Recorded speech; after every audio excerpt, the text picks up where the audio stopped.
ఎటకెలకు కేంద్ర మంత్రి ధర్మేంద్ర ప్రధాన్ రాజీనామా చేశారు. ఎక్కడికక్కడ స్టూడెంట్స్ అంతా కూడా సంబరాలు చేసుకుంటున్నటువంటి పరిస్థితి కనిపిస్తోంది.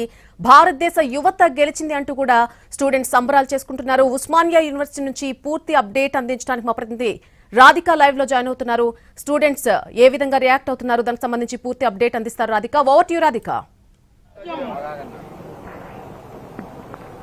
అలాగే కేంద్ర విద్యాశాఖ మంత్రి ధర్మేంద్ర ప్రధాన్ రాజీనామాతో దేశవ్యాప్తంగా సంబరాలు మొదలయ్యాయి. ప్రస్తుతం ఓయూలో ఉన్నాం మనము. ఉస్మానియా యూనివర్సిటీ విద్యార్థులంతా సంబరాలు చేసుకుంటున్నారు. అసలు ఈ ఉద్యమం గురించి విద్యార్థి నాయకులు ఏమంటున్నారో ఒకసారి తెలుసుకునే ప్రయత్నం చేద్దాం. చెప్పండి, అసలు ఇన్ని రోజులు 36 రోజులుగా విద్యార్థులు, జెన్జీ పిల్లలు ముఖ్యంగా చిన్న పెద్ద తేడా లేకుండా ఈ ఉద్యమంలో పాటయ్యారు. ఈ ఉద్యమాన్ని విజయం సాధించారు. ఎట్లా చూస్తున్నారు? ఈ దేశం ఒక తప్పుడు దోవలో పోతుందని చెప్పేసి నిస్వార్థంగా ఈ దేశంలో ఉన్నటువంటి యువతి యువకులు నీట్ పేపర్ లీక్ కారణమైనటువంటి వాళ్ళని శిక్షించాలని చెప్పేసి, అదేవిధంగా ఆ శాఖకు మంత్రిగా ఉన్నటువంటి ధర్మేంద్ర ప్రధాన్ రాజీనామా చేయాలని చెప్పేసి డిమాండ్ చేస్తూ ఒక శాంతియుత నిరసన చేపట్టడం జరిగింది. శాంతియుత నిరసన చేపట్టిన వాళ్ళంతా ఈ దేశ హ్యూమన్ రిసోర్స్, వాళ్ళు భావి భారత పౌరులు, ఈ దేశాభివృద్ధిలో భాగం కావాల్సిన వాళ్ళను విపరీతంగా పోలీసులు లాఠీలు బట్టి విపరీతంగా కొట్టడం జరిగింది. మహిళా విద్యార్థులను బట్టలు పట్టి చింపడం జరిగింది. సిగ్గుచేటి దేశానికి. అందుకోసమే మేము విద్యార్థులందరం కూడా, దేశవ్యాప్తంగా ఉన్న విద్యార్థులందరం కూడా ఒకే గొంతుతోటి ధర్మేంద్ర ప్రధాన్ రాజీనామా చేయాలి, చనిపోయిన విద్యార్థులకు ₹1 కోటి ఎక్స్గ్రేషియా ఇవ్వాలి, వాళ్ళపై పెట్టిన కేసులు ఎత్తివేయాలని చెప్పేసి 3 ప్రధాన డిమాండ్లతో మేము మా పోరాటం చేయడం జరిగింది. ఈ పోరాటాన్ని మొత్తం కూడా దేశ విద్యార్థుల విజయంగా మేము ఈ చరిత్రలో ప్రకటిస్తా ఉన్నాం. ఇది ఒక మహత్తర విజయం. ఈ విజయం ఊరికే రాలేదు. ఈ విజయంకు కార్మికుల మద్దతు ఉంది, రైతుల మద్దతు ఉంది, మీడియా వాళ్ళ మద్దతు ఉంది, ఎక్స్ ఆర్మీ మద్దతు ఉంది, అనేక మంది ప్రజా సంఘాల మేధావుల మద్దతు ఉంది. దేశం మొత్తం ఏక గొంతుకతో నిర్ణయించింది కాబట్టే ఈ విజయం మాకు వర్తించింది. ఈ విజయం తోటి పని అయిపోలేదు. ఎన్టీఏ అనేది ఒక అసమర్థ లీకుల ఎన్టీఏని మొత్తం రద్దు చేయాలి. డీసెంట్రలైజేషన్ ఆఫ్ ఎడ్యుకేషన్ కావాలి మాకు. ఆల్రెడీ స్టాలిన్ రాసిండు. ఇలా తెలంగాణ నుంచి ఆర్టికల్స్ రాస్తా ఉన్నాం. ప్రతి ఒక్కరం కూడా మాకు మెడికల్ ఎంట్రన్స్ ఎగ్జామినేషన్ అనేది నిర్వహించుకునే అవకాశం ఆ రాష్ట్రాలకు వేయాలని చెప్పేసి మేము డిమాండ్ చేస్తా ఉన్నాం. ఎన్టీఏని రద్దు చేయాలి. ఎన్ఈపీ 2020 ఏంటంటే ఎన్ఈపీ 2020 మొత్తం కూడా దేశంలో విద్యా వ్యవస్థ నాశనం చేసింది బీజేపీ. అందుకోసం ఎన్జీపీ 2020 ఎస్సీ ఎస్టీ బీసీలకు విద్యను దక్కనియది. ఎన్జీపీ 2020 రద్దు చేయాలి.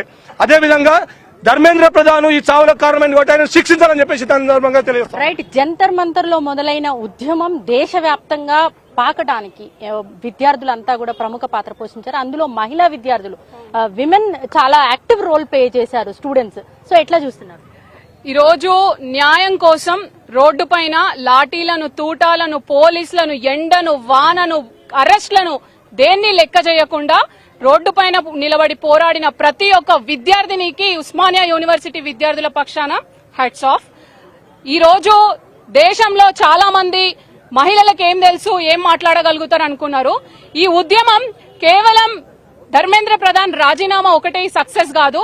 మహిళలంటే ఏందో, విద్యార్థిని తలుచుకుంటే ఏం చేయగలుగుతారో కూడా ఈ దేశానికి చూపించగలిగాము. ఈ రోజు ఒక విద్యార్థిని ఒక వ్యాన్ అడ్డం నిలబడి వందలాది మంది పురుష విద్యార్థులు, బాయ్స్ ని కాపాడడంలో ముందు నిలబడ్డది. ఈ రోజు తన ప్రాణాలను అడ్డుపెట్టి అనేక మంది విద్యార్థినులు ఈ పోరాటంలో నిలబడ్డారు. ఇదొక మైలురాయిగా మేము చూస్తా ఉన్నాం. ఈ సక్సెస్, ఈ పోరాటంలో భాగస్వామ్యమైన ప్రతి ఒక్కరికి కూడా మేము ఉస్మానియా యూనివర్సిటీ తరఫున జేజేలు తెలుపుతున్నాం. అదేవిధంగా కేంద్ర ప్రభుత్వానికి, అట్లానే ఉన్నటువంటి రాష్ట్ర ప్రభుత్వాలకు కూడా మేము హెచ్చరిస్తున్నాం.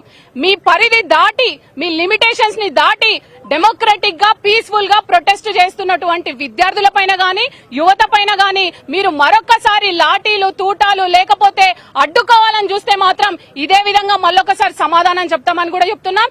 తెలంగాణ రాష్ట్రంలో ఉన్నటువంటి ప్రభుత్వానికి, ఓయూ అధికారులకు కూడా ఈ సందర్భంగా మేము హెచ్చరిస్తున్నాం. ప్రొటెస్ట్ చేయడం అనేది మా డెమోక్రటిక్ రైట్.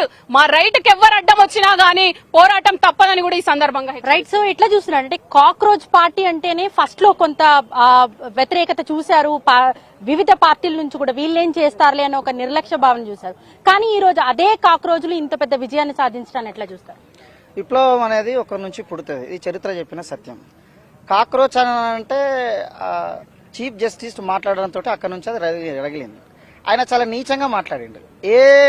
అంటే నీచంగా మాట్లాడడం అయినటువంటి పదం ఉన్నదో అదే ఆ కాక్రోచ్ పేరే పెట్టుకొని మొత్తము అభిజిత్ దీప్కే ఏం చేసినానంటే, దీన్ని ఎంతమంది వ్యతిరేకిస్తున్నారు, ఎంతమంది సమర్థిస్తున్నారు అని చెప్పేసి ఒక జనరల్ పోల్ లాగా పెట్టి నేను ఒక్క రోజుల కాంగ్రెస్ బీజేపీ కంటే ఎక్కువగా దానికి మద్దతు లభించింది. అంటే ఏంటిది అర్థము? ఒక విద్యార్థుల పోరాటం ఒకటే కాదు ఇక్కడ కావాల్సింది. ఒక విద్యార్థులు మాత్రమే కాదు నష్టపోయేది. రైతులు నల్ల చట్టాలు తీసుకొచ్చిండ్రు, వాళ్ళ ఉద్యమం చేస్తే వాళ్ళని అణచివేసిండ్రు. అట్లనే కార్మికుల చట్టాలు నాశనం చేసిండ్రు, వాళ్ళు ఉద్యమం చేస్తే